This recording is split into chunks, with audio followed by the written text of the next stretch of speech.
Deeply troubled by the pervasive corruption in his kingdom, the king sought the counsel of an elderly hermit revered for his wisdom. "Please assist me," the king implored the hermit.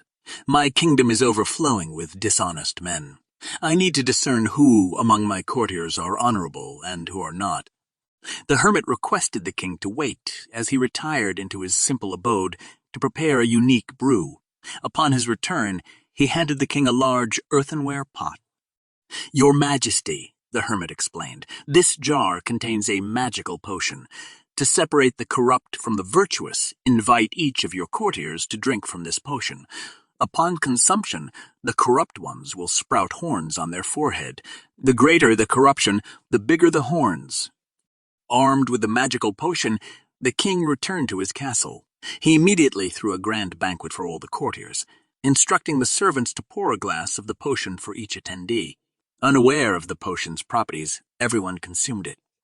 "At last," the king thought to himself, "I will expose the dishonest amongst them." No sooner had he thought this, horns began to grow on the foreheads of most attendees.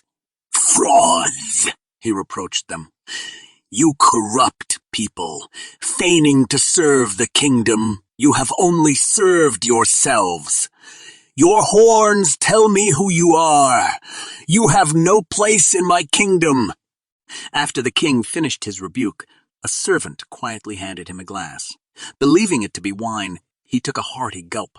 Suddenly the hall erupted with laughter and mockery directed at the king. He had the largest horns among everyone in the hall.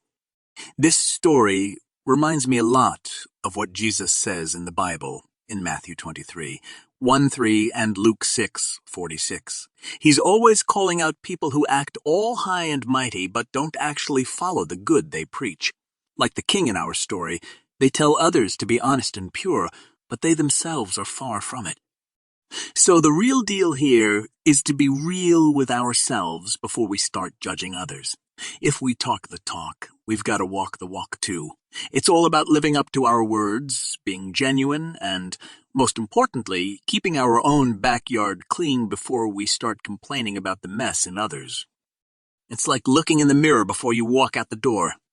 You got to make sure your own house is in order before you start critiquing others.